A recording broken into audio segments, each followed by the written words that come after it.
بسم الله الرحمن الرحيم. السلام عليكم ورحمة الله وبركاته. الحمد لله رب العالمين، والصلاة والسلام على أشرف المرسلين وعلى آله وصحبه وسلم. إن الحمد لله نحمده ونستعينه ونستغفره ونؤمن به ونتوكل عليه، ونعوذ بالله من شرور أنفسنا ومن سيئات أعمالنا. من يهده الله فلا مضل له ومن يضلله فلا هادي له، وأشهد أن لا إله إلا الله وحده لا شريك له، وأشهد أن محمدا عبده ورسوله. قال الله تعالى: يا أيها الذين آمنوا اتقوا الله حق تقاته ولا تموتن إلا وأنتم مسلمون.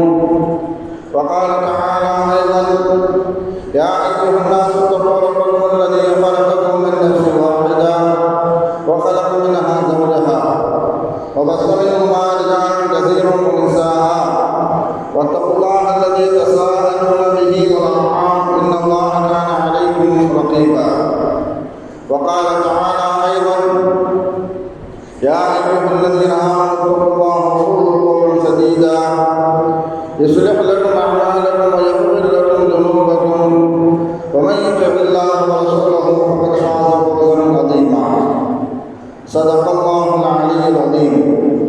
قال نبينا صلى الله عليه وسلم: فإن الأصدق الحديث كتاب الله، وخير الهدي هدي محمد صلى الله عليه وسلم، وشر الأمور محدثاتها، وكل محدثة بدعة، وكل بدعة ضلالة، وكل ضلالة في النار. வார்த்தைகள் சிறந்தது அல்லாஹ்வுடைய வார்த்தைகள், வழிகாட்டுதல்கள் சிறந்தது நபிகள் நாயகம் ஸல்லல்லாஹு அலைஹி வஸல்லம் அவர்களுடைய வழிகாட்டுதல்கள். காரியங்களில் மிக மிக கெட்டது மாற்றத்தில் புதுமையை உண்டாக்குவது. ஒவ்வொரு புதுமையான காரியம் வழிகேடுகள் அனைத்தும் உங்களை நரகில் கொண்டு போய் சேர்க்கும் என்று நமது நபி ஸல்லல்லாஹு அலைஹி வஸல்லம் அவர்கள் தங்களுடைய ஒவ்வொரு சொற்பொழிவிலும் இந்த மனித சமுதாயத்தை ஞாபகப்படுத்தியதை இந்த நல்ல சந்தர்ப்பத்தில் இங்கு ஒன்று கூடியிருக்கின்ற உங்களுடைய சிந்தனையிலும் ஆரம்பமாக இந்த நபிமொழியை ஞாபகப்படுத்தி எனது உரையை ஆரம்பம் செய்கிறேன். அல்ஹம்துலில்லாஹ். கண்ணியமானவர்களே, அல்லாஹ்வுடையார்களே, அல்லாஹ் தன்னுடைய ஏகத்துவ கலிமாவை தெரிவிப்பதற்காக இந்த உலகத்தில் எண்ணற்ற நபிமார்களையும் ரசூல்மார்களையும் அனுப்பி வைத்தான். அவர்கள் அனைவர்களுமே அல்லாஹ்வுடைய கட்டளையின்படி அவர்களுக்கு அனுப்பப்பட்ட சமுதாயம் அவர்களிடத்தில் அல்லாஹ்வுடைய ஏகத்துவ கலிமாவை தெரிவித்தார்கள். அத்தனை நபிமார்கள் மீதும் ரசூல்மார்கள் மீதும் இறுதியாக வந்த நமது நபி ஸல்லல்லாஹு அலைஹி வஸல்லம் அவர்கள் மீதும் அவர்களுக்கு இறங்கிய இறை செய்தியை கண்ணால் கண்டும் காதால் கேட்டும் அப்படியே ஈமான் கொண்ட உத்தம சத்திய சஹாபாக்கள் சஹாபி பெண்மணிகள் மீதும் அவர்களுக்கு பின் வந்த தாபீன்கள் தபா தாபீன்கள் இமாம்கள் நல்லோர்கள் மீதும் குறிப்பாக இந்த ஜும்மாவில் அல்லாஹ்வை பற்றியும் அவனுடைய தூதர் முஹம்மது நபி ஸல்லல்லாஹு அலைஹி வஸல்லம் அவர்களை பற்றியும் தெரிந்து கொள்வதற்காக இங்கு ஊன்றிவிடுகின்ற உங்கள் மீதும் என் மீதும் உங்களது குடும்பத்தார் மீதும் எனது குடும்பத்தார் மீதும் அல்லாஹ்வுடைய சாந்தியும் சமாதானமும் பொறுப்பும் மன்னிப்பும் என்றும் என்றென்றும் உண்டாவதாக என்று கூறி எனது உரையை ஆரம்பம் செய்கிறேன். அல்ஹம்துலில்லாஹ்.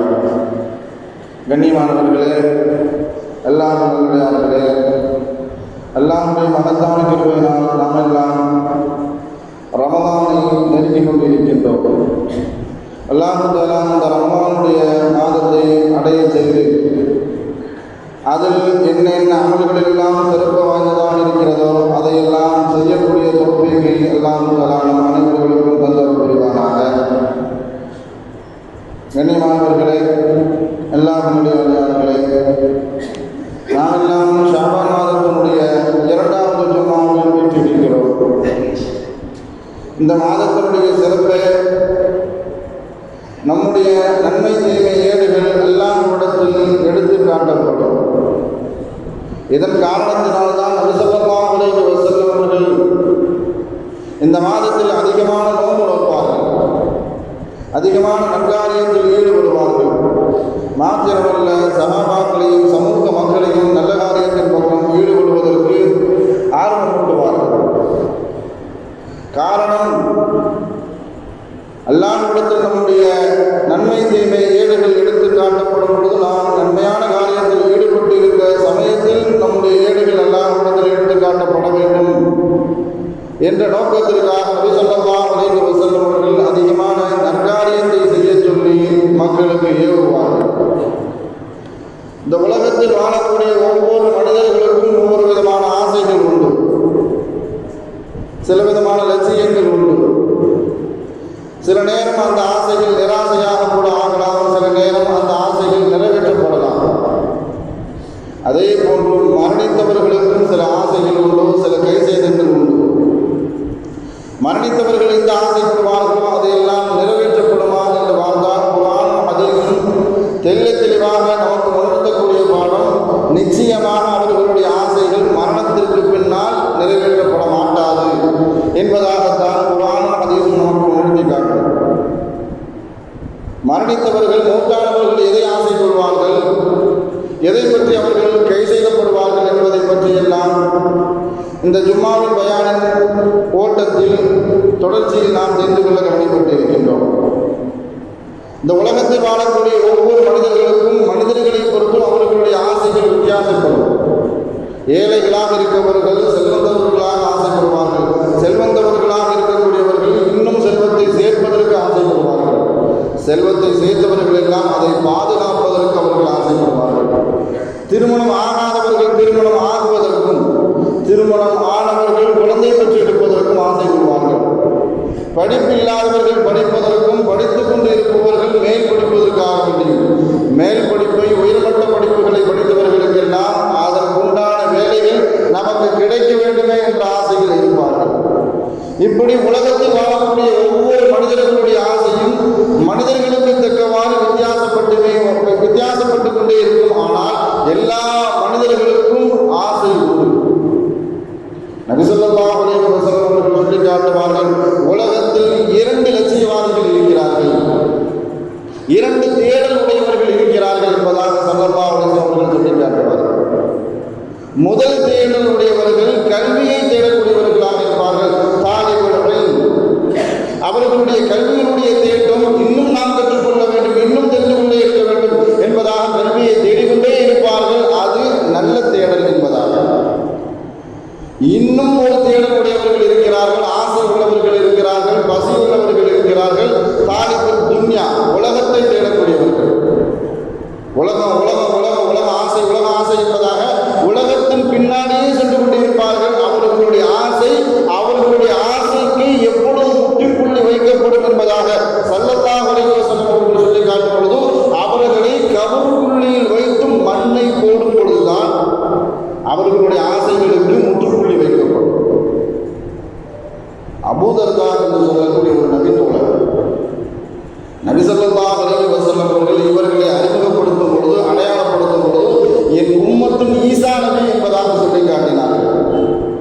அபூ தர்தா என்பவர் சாதாரணமான சஹாபி அல்ல, என் உம்மத்தினுடைய ஈசா என்பதாக சொல்லி காட்டினார்கள்.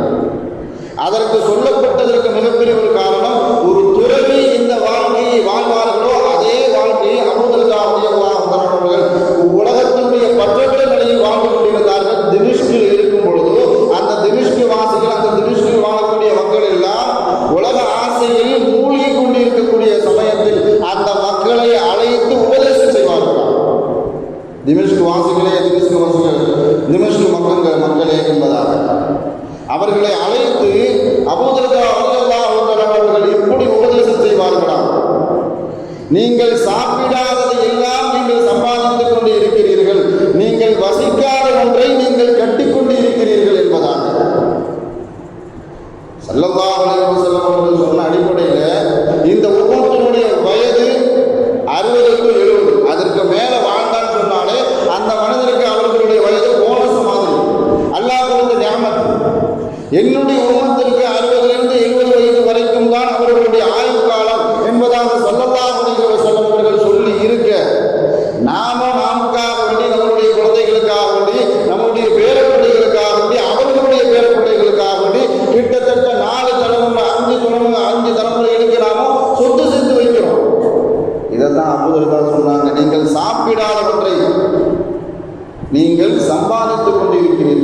ஒரு மனிதன் 60 வருஷத்துக்கு என்ன சாப்பிடுவானோ, 60-70 வருஷத்துக்கு என்ன உடுத்துவானோ, எதை சாப்பிடுவானோ அதை மிஞ்சி அவனுடைய சம்பாத்தியம் இருக்கிறது. 10 லட்சம் சாப்பிடுவியா, 20 லட்சம் சாப்பிடுவியா, அதை மிஞ்சி உன்னுடைய சம்பாத்தியம் இருக்கிறது என்பதாக உணர்த்தினார்கள். நீங்கள் வசிக்காத ஒன்றை கட்டிக்கொண்டு இருக்கிறீர்கள். அந்த காலகட்டத்தில் சாதாரண வீடுகளை பார்த்து அபூதர்தா இவர் சொல்லியிருக்கிறாங்க அப்படின்னு சொன்னா, இப்பொழுது வீடு கட்டக்கூடியவர்கள் எல்லாம் மாளிகை கொண்டு தன்னுடைய வீடுகளை கட்டுகிறார்கள். 1 கோடி 1.5 கோடியில் வீடு கட்டதெல்லாம் இந்த காலகட்டத்தில் சமகாலகட்டத்தில் சர்வசாதாரணமாயிருக்கு. இந்த வீடுகளை எல்லாம் பார்த்தா அபூதர்தா என்ன சொல்வார்களோ, நீங்கள் வசிக்காத ஒன்றை, வீடு அலமரமாக இருக்கும், ஆனால் வீட்டில் இருக்கிறது 2 பேர் தான் இருப்பாங்க. இது என் பையன் வந்துட்டு போனா தங்கிறதுக்கு, இது என் மருமகன் வந்தா தங்கிறதுக்கு, இது கெஸ்ட் ரூம், தொழுகைக்காக வேண்டி ஒரு ரூம் கட்டப்பட்டிருக்குமா? இல்லை. இன்னும் சொல்ல போனா யார் வீடு கட்டுவார்களோ அவர்களே அந்த வீட்டுக்கு விருந்தாளிமாக தான் வந்துட்டு போவாங்க. ஒன்று வெளியூர்ல இருப்பாங்க அல்லது வெளிநாடுகளில் இருப்பார்கள். ஆனா வீடை பார்த்தோம்னு சொன்னா அரண்மனமாக இருக்கும், வீடு வேஸ்டா. இதைத்தான் அபூதர்தா ரலியல்லாஹு அன்ஹு அவர்கள் சொல்லி காட்டினார்கள். நீங்கள் தங்காத ஒன்றை நீங்கள் கட்டிக்கொண்டு இருக்கிறீர்கள். அருகாமையில் இருக்கக்கூடிய ஆதி சமூக அவர்களுடைய வீட்டை சென்று பாருங்கள். அந்த வீட்டை 2 திரகத்தை கொடுத்து கூட நீங்க வாங்க மாட்டீர்கள். ஏன்னு சொன்னா அந்த வீடுகளில் எல்லாம் இப்பொழுது சவக்குழிகளாக மாறிவிட்டது என்பதாக. அற்பத்து உலகத்திற்காக வேண்டி உங்களுடைய சம்பாத்தியம், உங்களுடைய செலவினங்கள் ஏன் இப்படி செலவழிக்கிறீர்கள் என்பதாக அபூதர்தா ரலியல்லாஹு அன்ஹு அவர்கள் கேட்பார்கள். பரா இப்னு ஆசிம் ரலியல்லாஹு அன்ஹு அவர்கள் ஒரு செய்தியை அறிவிப்பார்கள். ஸல்லல்லாஹு அலைஹி வஸல்லம் அவர்களும் சஹாபாக்களும் ஒரு ஜனாசாவை கொண்டு அடக்கம் செய்கிறார்கள். அடக்கம் செஞ்ச பின்னாடி ஸல்லல்லாஹு அலைஹி வஸல்லம் அவர்கள் அந்த ஜனாசா அந்த கபருக்கு பக்கத்தில் உட்கார்ந்து ரொம்ப நேரம் உட்கார்ந்து இருக்கிறாங்க. நான் நபியை நோக்கினேன். நான் நபியை பார்த்தபோது ஸல்லல்லாஹு அலைஹி வஸல்லம் அவர்கள் அழுது கொண்டிருந்தார்கள். அவர்களுடைய அழுகையின் கண்ணீர் அவர்களுடைய தாடி முடியை நனைந்து இருந்தது. சிறிது நேரத்திற்கு பிறகு அவர்களை பார்த்தேன். அவர்களுடைய அழுகையின் தண்ணீர் அவர்களுடைய உடல் முழுவதும் நனைந்திருந்தது. சிறிது நேரத்திற்கு பிறகு நபி ஸல்லல்லாஹு அலைஹி வஸல்லம் அவர்களை பார்த்தேன். அவர்களுடைய அழுகையின் கண்ணீர் பூமியில் இறங்கிக் கொண்டிருந்தது என்பதாக பரா இப்னு ஆசிம் ரலியல்லாஹு அன்ஹு அவர்கள் சொல்லி காட்டுவார்கள். அப்படி அழுது கொண்டிருந்த ஸல்லல்லாஹு அலைஹி வஸல்லம் அவர்கள் சஹாபாக்களை பார்த்து சொன்னார்கள், லிமிஸ்லி ஹாதல் யௌம் ஃபஅஇது, இந்த நாளுக்காக நீங்கள் உங்களை தயார்படுத்திக் கொள்ளுங்கள். எத்தனையோ கபருக்கு போகிறோம், எத்தனையோ பேர் ஜனாசாவா கொண்டு மையத்தை கொண்டு அடக்கம் செய்கிறோம். அதற்காக வேண்டி நம்மிடத்தில் ஏதாவது ஒரு தயாரிப்பு நிலை இருக்கிறதா என்று பார்த்தால், நம்முடைய வாப்பமாக இருக்கலாம், நம்மளுடைய ஒரு தாயாராக இருக்கலாம், நம்மளுடைய சகோதரனாக இருக்கலாம், நம்மளுடைய ஊர்காரனாக இருக்கலாம், நமக்கு தெரிந்தவர்களாக இருக்கலாம், தெரியாதவர்களாக இருக்கலாம். கபூர்ல கொண்டு போய் அடக்கம் செய்து விட்டுவிட்ட பிறகு கபரஸ்தான்ல நிற்கும் போது கூட கபரை பற்றி எந்த விதமான சிந்தனையும் நம்மளுடைய உள் ஓட்டத்தில் வரவே செய்யாது. அந்த கபூர்ல நின்றுட்டு கூட நாம் உலகம் சம்பந்தமாகத்தான் பேசிக்கொண்டு இருப்போமே தவிர்த்து கபூர் சம்பந்தமான எந்த சிந்தனையும் நம்மளுடைய உள்ளத்தில் வராது. ஸல்லல்லாஹு அலைஹி வஸல்லம் அவர்கள் திடீர்னு சிரிச்சாங்க.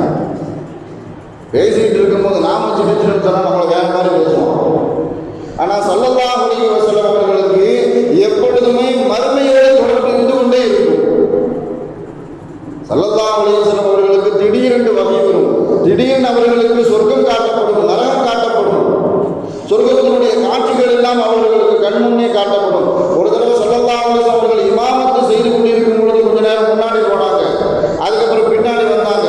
சஹாபாக்கள் தொழுது முடிஞ்ச பின்னாடி கேட்டாங்க, யா ரசூலல்லாஹ், நீங்கள் முன்னாடி சென்றீர்கள், பின்னாடி வந்தீர்கள், என்ன காரணம் என்பதாக கேட்ட சமயத்தில் தான் ஸல்லல்லாஹு அலைஹி வஸல்லம் அவர்கள் சொன்னார்கள், நான் தொழுது கொண்டிருக்கும் பொழுது சொர்க்கத்தின் திராட்சை கொண்டு என் முன்னால் காட்டப்பட்டது. நான் அதை பறிப்பதற்காக வேண்டி சென்றேன்.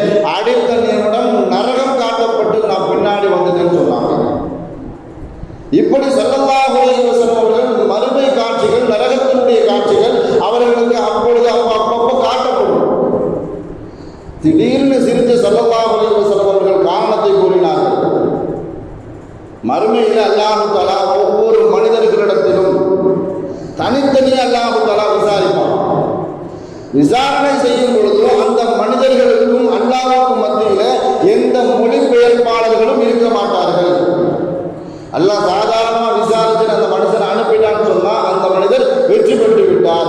யாரை துருவி துருவி அல்லாஹ் விசாரிப்பானோ அவன் ஹலாக்காயிட்டான்னு சொன்னாங்க ஸல்லல்லாஹு அலைஹி வஸல்லம். இப்படி ஒரு மனிதனை விசாரணைக்காக அழைக்கும் பொழுது அந்த மனிதன் அல்லாஹ்விடத்தில் முன்னாடியே சொல்லிடுவான், யாரெல்லாம் எனக்கு எந்த சாட்சியும் கொண்டு வரக்கூடாது, என் அல்லாத என்னை தவிர எதையும் சாட்சியாக நீ கொண்டு வரக்கூடாது, அப்படி கொண்டு வந்தால் நான் ஏற்றுக்கொள்ள மாட்டேன் என்பதாக அல்லாஹ்விடத்தில் முன்னாடியே சொல்லிடுவான். என்ன அல்லாஹ் கியாமத்துல 8 சாட்சிகள் அல்லாஹ் கொண்டு வருவான். நம்ம முதல் விசாரணையிலேயே ஒத்துக்கிட்டோன்னு சொன்னா 7 சாட்சிகள் தவிர்க்கப்படும். ஒவ்வொன்றையும் மறுக்கும் பொழுது அல்லாஹ் நாம் ஒவ்வொரு சாட்சிகளா கொண்டு வந்துகிட்டே இருப்பான். முன்னாடியே இந்த மனுஷன் என்ன சொல்லிட்டான்னு சொன்னா என்ன மட்டும்தான் நான் சாட்சியா இருக்கணும், வேற யாரை கொண்டு வந்தாலும் நான் ஏற்றுக்கொள்ள மாட்டேன். ஏன்னா பொதுவாக நாம செஞ்ச குற்றத்தை நாம் ஒத்துக்க மாட்டோம். நாமளா ஒதுக்காத வரைக்கும் அந்த குற்றம் நிரூபிக்கப்படாது. அந்த உலகத்தில் உள்ள தைரியத்தில் அல்லாஹ்வுக்கு முன்னாடி இருந்து அந்த மனுஷன் பேசுவான். அல்லாஹ் விசாரணையை தொடங்கும் பொழுது அவன் பதில் சொல்வதற்காக முற்படுவான். அல்லாஹ் சூரத் யாசீன்ல சொல்லி காட்டுவான், அல்யௌம நஹ்திமு அலா அஃப்வாஹிஹிம், அவனுடைய நாவுக்கு அல்லாஹ் தஆலா, வாய்க்கும் நாவுக்கும் அல்லாஹ் தஆலா முத்திரையிட்டு விடுவான், பேசாதபடி. வதுகல்லிமுனா ஐதீஹிம் வதஷஹது அர்ஜுலுஹும், அவனுடைய கைகள் பேசும், அவனுடைய கால்கள் பேசும். உடல் உறுப்புள்ளேயே முதலையாக பேசக்கூடிய உறுப்பு நம்முடைய வலது தொடைதான் நமக்கு எதிராக என்ன செய்யும், சாட்சி சொல்ல ஆரம்பிக்கும்.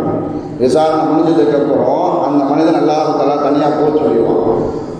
சொன்னதுக்கு அப்புறம் அந்த மனுஷன் கையிட்ட கேட்பான், நான் உன்னை காப்பாற்றுறதுக்காக வேண்டிதானே நான் என்ன சாட்சியாக கொண்டு வர சொன்னேன், நீங்க எல்லாருமா செஞ்சு எனக்கு எதிராகவே அல்லாஹ்விடத்தில் சாட்சியை ஒப்பித்து விட்டீர்களே என்றதாக சொல்லும் பொழுது எல்லா உறுப்புகளும் சொல்லுமா, இவ்வளவு நாள் நாவ அல்லாஹ் தஆலா பேச வச்சா, அந்த நாவுக்கு அல்லாஹ் தஆலா முத்திரை விட்டு விட்டு எங்களை அல்லாஹ் தஆலா பேச வைத்தான். இந்த காட்சி ஸல்லல்லாஹு அலைஹி வஸல்லம் அவர்களுக்கு காட்டப்பட்ட போது அதை பார்த்து விட்டு ஸல்லல்லாஹு அலைஹி வஸல்லம் அவர்கள் சிரித்தார்கள். இப்படி மறுமையுள்ள தொடர்போடு இருக்கக்கூடிய சில காட்சிகள் ஸல்லல்லாஹு அலைஹி வஸல்லம் அவர்களுக்கு காட்டப்படும். ஸல்லல்லாஹு அலைஹி வஸல்லம் அவர்கள் சொல்லி காட்டினார்கள், முலூக்குல் ஜன்னா, சொர்க்கத்தினுடைய அரசர்களை பற்றி உங்களுக்கு தெரியுமான்னு கேட்டார்கள். உலகத்தில் அவர்களுக்கு நாம கண்டுக்கவே மாட்டோம். சில மனிதர்களை அவர்களுடைய பேச்சுக்கு குடும்பத்திலே மதிப்பு இருக்காது, சமூகத்திலே மதிப்பு இருக்காது. வருவார், தொழுவார், போயிடுவார். எந்த பெரிய விஷயத்தில் பெரிய அளவுக்கு ஈடுபாடு காட்ட மாட்டார். ஆனால் அப்படிப்பட்டவர்களை தான் அல்லாஹ் தஆலா முலூக்குல் ஜன்னான்னு சொன்னான். ஸல்லல்லாஹு அலைஹி வஸல்லம் அவர்களை அடையாளப்படுத்தினார்கள். சொர்க்கத்தினுடைய அரசர்கள் அவர்களாகத்தான் இருப்பார்கள். அவர்களுக்கு அல்லாஹ் தஆலா சொர்க்கத்திற்கு கொடுக்கக்கூடிய பதவிகளை, பட்டங்களோ மிகப்பெரிய அளவுக்கு இருக்கும் என்பதாக ஸல்லல்லாஹு அலைஹி வஸல்லம் அவர்கள் சொல்லி காட்டினார்கள். ஆனால் மௌத்துக்கு பின்னால் சில பேர்கள் கை செய்தப்படுவார்கள், சில பேர் ஆசைப்படுவார்கள். அதில் குர்ஆன் சொல்லக்கூடிய முதல் கை செய்தவாடி, முதல் ஆசைப்படக்கூடிய காஃபிரை பற்றி குர்ஆன் சொல்கிறது.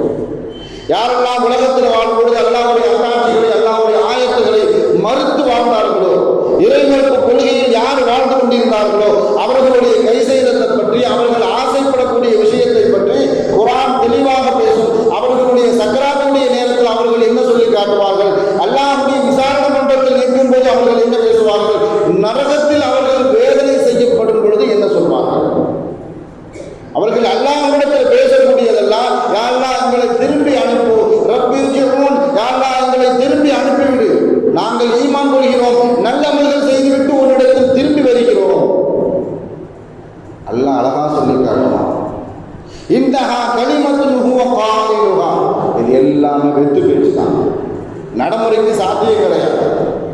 அவர்கள் சொல்றது எல்லாமே இது வெட்டியான பேச்சு, வெத்து பேச்சு, இது எதற்கும் ஒத்து வராது என்பதாக அல்லாஹ் தஆலா சொல்லி காட்டுவான். சக்கராத்துடைய நேரத்தில் அவர்கள் சொல்லி காட்டுவார்கள் இதே வார்த்தையை. அல்லாஹ்வுடைய விசாரணையை பார்க்கும் பொழுது இதை சொல்வார்கள். விசாரணை முடிந்து கபூரில் நரகத்தில் கொண்டு போய் தள்ளத்துக்கு அப்புறம் இதே வார்த்தையை அவர்கள் உபயோகப்படுத்துவார்கள். எல்லாத்தையும் பார்த்துட்டு சொல்வார்களாம், யா லைத்தனி குன்து துராபா, நான் மண்ணோடு மண்ணாக ஆகியிருக்க கூடாதா. இந்த வார்த்தையை அந்த காஃபிர்கள், இறை மறுப்பாளர்கள் ஏன் உபயோகப்படுத்துகிறார்கள் என்பதாக ஸல்லல்லாஹு அலைஹி வஸல்லம் சொல்லி காட்டும் பொழுது, மறுமையில எல்லா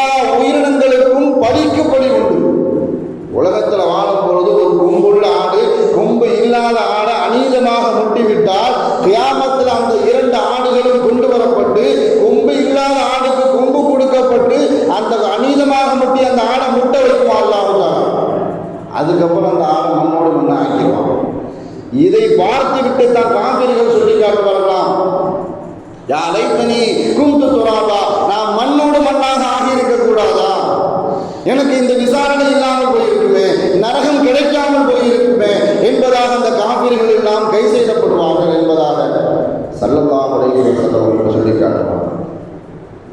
ஒரு கபரை சஹாபாக்களோடு சேர்ந்து ஸல்லல்லாஹு அலைஹி வஸல்லம் அவர்கள் கடந்து செல்கிறார்கள்.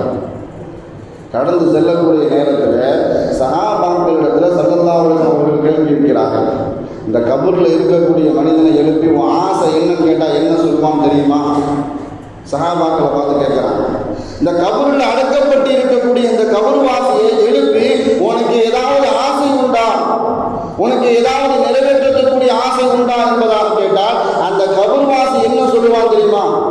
என் மனைவியை பார்க்கணும், என் மகளை பார்க்கணும், நான் என் மக பிரசவத்திற்காக சென்ற நேரத்தில் நான் மௌத்தா போயிட்டேன், என் பேர பிள்ளையை பார்க்கல, என் பேத்தியை பார்க்கல, என் பிள்ளை கல்யாணத்தை பார்க்கல, நான் கடன் எடுத்துட்டு இருந்தேன், அடுத்த கடை ஆரம்பிக்கிறதுக்கு முன்னாடி நான் மௌத்தா போயிட்டேன்.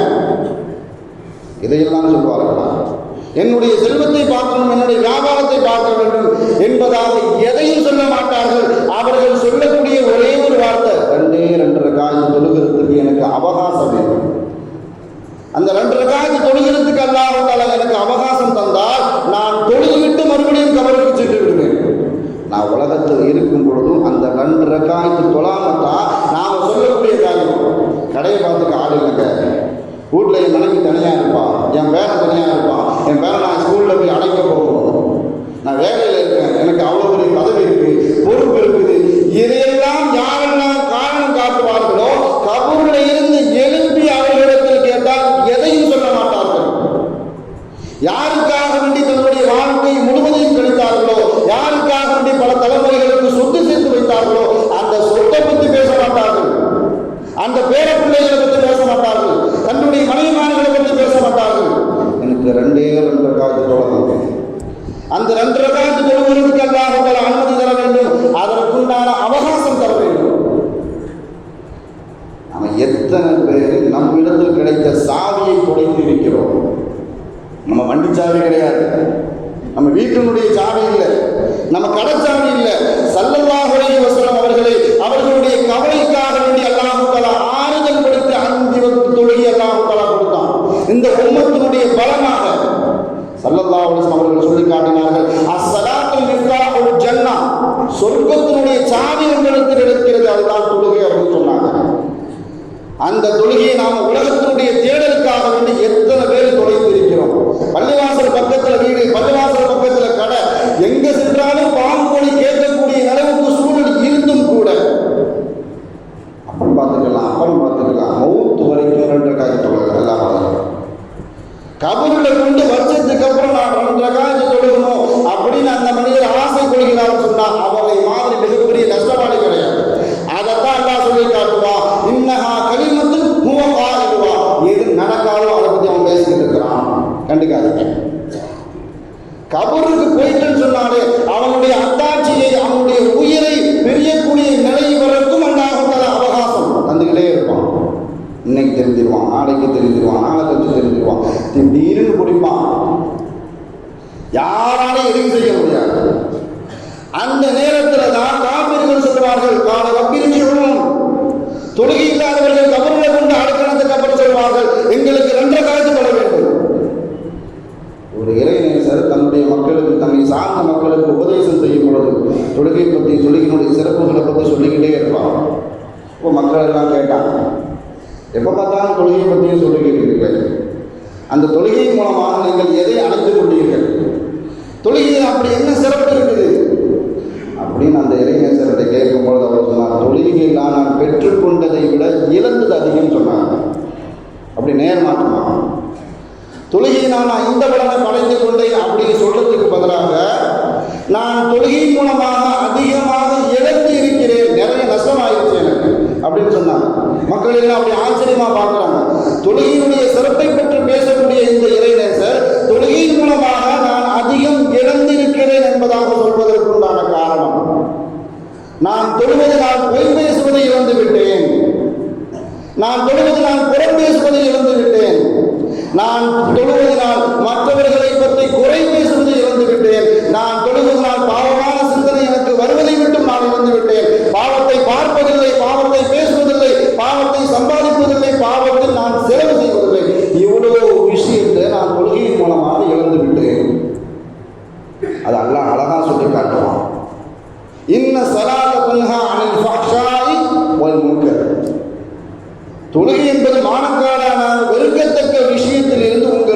தற்காத்து கொண்டே இருக்கும். அது மானக்கேடான விஷயங்களுக்கு அது மிகப்பெரிய ஒரு கேடயம், அது ஒரு தடுப்பு சுவர். அல்லாஹ் அழகா குர்ஆன்ல சொல்லி காட்டுவான், இன்ன ஸலாத தன்ஹா அனில் ஃபஹ்ஷாஇ வல் முன்கர். அதைத்தான் அந்த இறைநேசர் மக்களுக்கு சொல்லி காட்டினார். தொழுகுவதினால் நீங்கள் பாவம் செய்வதற்கு முற்படுவதில்லை, அதை எல்லாமே நான் இழந்து விட்டேன். சொர்க்கவாசிகள் சொர்க்கத்திற்கு போன பிறகும் அவர்களுக்கு ஒரு ஆசை உண்டு. சொர்க்கவாசிகளுக்கு என்ன ஆசை இருக்க? கேட்டதெல்லாம் கிடைக்கும். எதை நினைப்பார்களோ அதெல்லாம் உடனே செய்வதற்கு அவர்கள் மலக்குகள் ஏற்பாடு செய்யப்பட்டிருப்பார்கள். எதை பார்த்தாலும் அவர்களுக்கு கொடுக்கப்படும். இருந்தாலும் அவர்களுடைய உள்ளத்தில் ஒரு நெருடல் இருந்து கொண்டே இருக்கும். எதை பற்றி நினைப்பார்கள் என்பதாக ஸல்லல்லாஹு அலைஹி வஸல்லம் அவர்கள் சொல்லி காட்டுவார்கள். உலகத்தில் இருக்கும் பொழுது நமக்கு சொர்க்கம் கிடைச்சிருச்சு, இருந்தாலும் உலகத்தில் சும்மா இருந்த நேரத்தை பற்றி அந்த நேரத்தில் நாம் அல்லாஹ்வை திக்ர் செஞ்சிருக்கலாமே, அல்லாஹ்வுடைய திருநாமங்களை ஒன்றை சொல்லியிருக்கலாமே, அந்த நேரத்தை எல்லாம் நாம் வீணாக கழித்து விட்டோமே. தொழுகைக்கு பின்னாடி எதுக்கு சொல்றீங்களா? ஆதாரம் இருக்கிறா? நபி வழியா? குர்ஆன்ல இருக்கிறா? ஹதீஸ்ல இருக்கிறா? சஹீஹா லைஃபா? இப்படி கேள்வியா கேட்கிறோமே தவிர, இப்படி கேள்வி கேட்டவர்களுடைய நஷ்டம் என்னன்னு சொன்னா, சலாம் கொடுத்து வலது பக்கம் சலாம் கொடுக்கணும், இடது பக்கத்துக்கு முன்னா வாசல்ல போய் நிற்கிறான். சுப்ஹானல்லாஹ் சொல்றது இல்லை, அல்ஹம்துலில்லாஹ் சொல்றது இல்லை, அல்லாஹ் அக்பர் சொல்றது இல்லை. வாரத்தில் இறுதி நாள் சனிக்கிழமை வியாபாரம் முடிஞ்சிருச்சு, கூலி ஆட்கள்லாம் கூலி வாங்குவதற்காக வேண்டி, சம்பளத்தை வாங்குவதற்காக வேண்டி காத்து நிற்பார்கள். ஏன்னா வாரம் முழுவதும் நான் வேலை பார்த்துருக்கிறேன், எனக்கு உண்டான கூலி கிடைக்க வேண்டும்.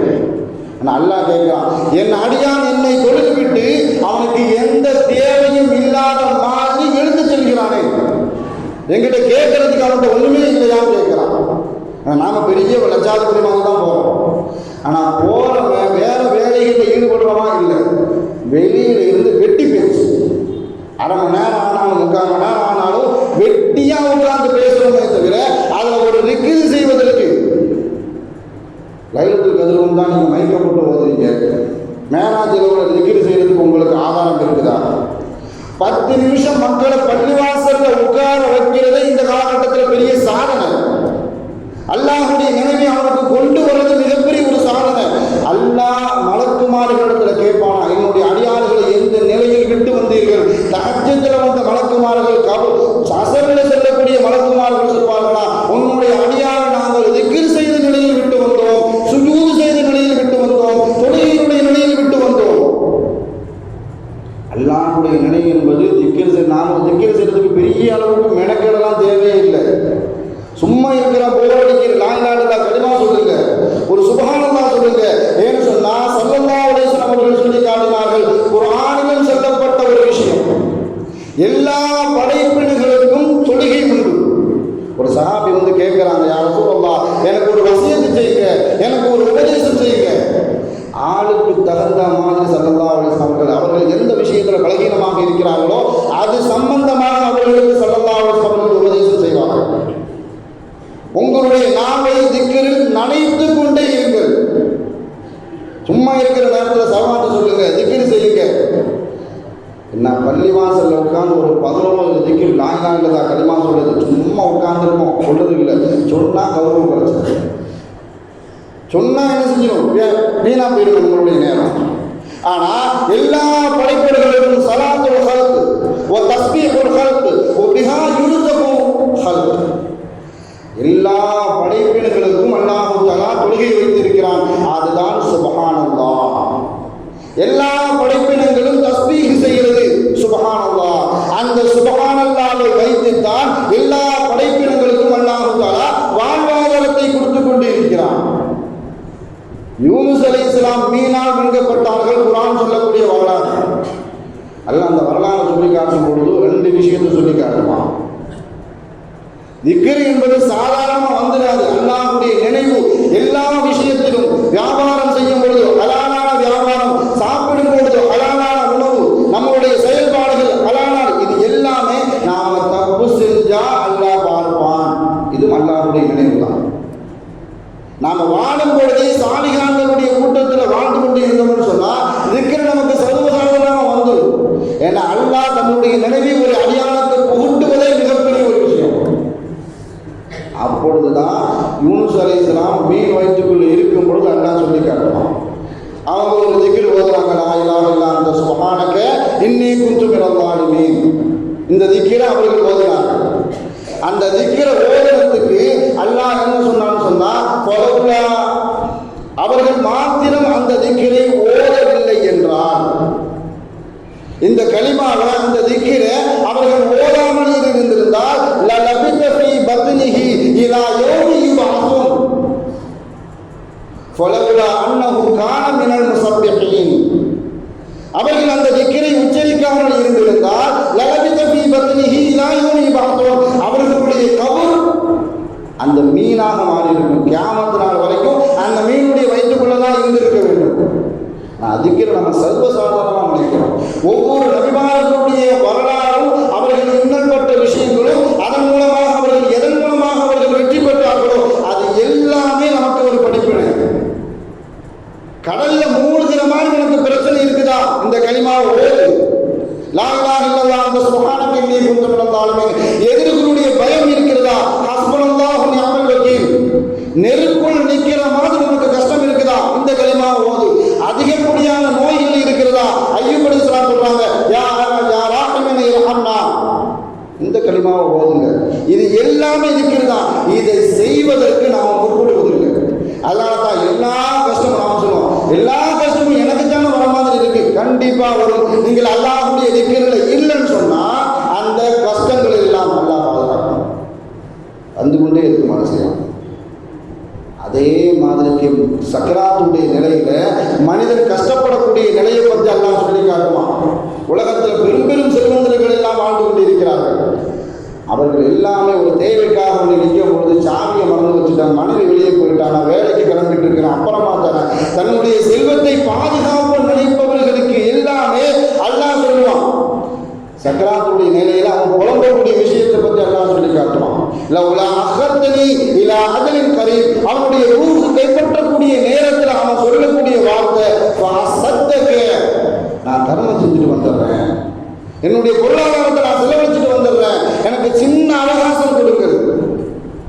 உலகத்தில் வாழும்பொழுது பொருளாதாரம் யாரெல்லாம் சேர்த்துக் கொண்டிருந்தவர்கள் மற்றவர்களுக்கு அந்த பொருளாதாரத்தின் மூலம் எந்த பிரயோஜனத்தையும் கொடுக்காதவர்கள், அவர்கள் சொல்லக்கூடிய ஒரு வார்த்தை ஃபஅஸத்தக, உயிர் போகக்கூடிய நேரத்தில் அந்த வார்த்தையை சொன்னன்னு சொன்னா அல்லாஹ் அப்பவும் சொல்லி காட்டுவா, இன்னஹா கலிமத்துன் ஹுவ காயிலுஹா, அவன் வெட்டியா பேசிட்டு இருக்கான், உயிரை வாங்கிட்டு வாங்க. இதைத்தான் சொர்க்கத்தை படைச்சிட்டு அல்லாஹ் சொல்லி காட்டலாம், நீ பேசு அப்படின்னு சொல்லும் பொழுது கத் அஃபலஹல் முஃமினூன், மூமின்கள் எல்லாம் வெற்றி பெற்று விட்டார்கள். சொர்க்கம் பேசுகிறீங்க அல்லாஹ் இடத்துல, சொர்க்கத்தில் அல்லாஹ் பேசினா மூமின்கள் எல்லாம் வெற்றி பெற்றவர்கள் தான்.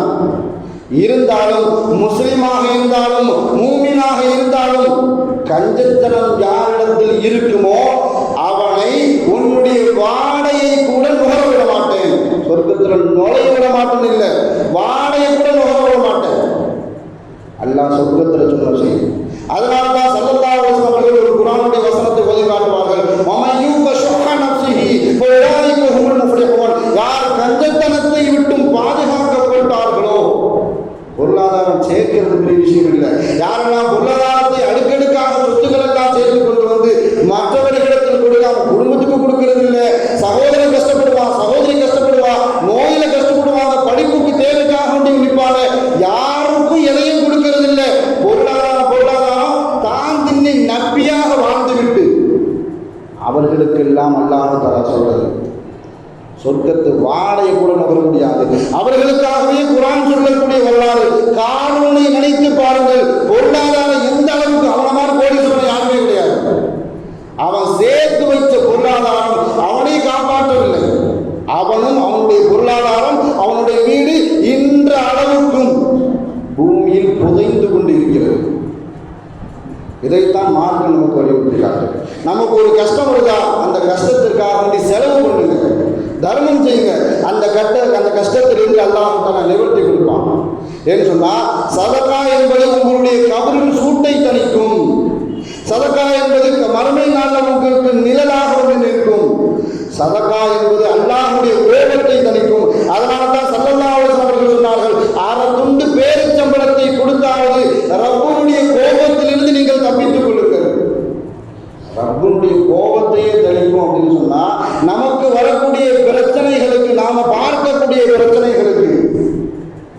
நாம் சதக்கா செஞ்சோன்னு சொன்னால் அந்த அந்த அந்த பிரச்சனைகள் எல்லாம் அல்லாஹ் தஆலா பனி போல நீக்கி விடுவான். அல்லாஹ் தஆலா வாழும் காலமெல்லாம் நாம் எதை சொன்னோமோ எதை கேட்டோமோ அதன்படி அமல் செய்வதற்கும் கபருக்கு சென்ற பிறகு கூட நஷ்டவாளிகளாக இல்லாமல் அல்லாஹ்வுக்கு பொருத்தமான அமல்களை செய்து நாம் அல்லாஹ்வுடைய பிரியத்திற்குரியவர்களாக வாழ்வதற்கும் மரணிப்பதற்கும் அல்லாஹ் தஆலா நமக்கு அருள் புரிவானாக.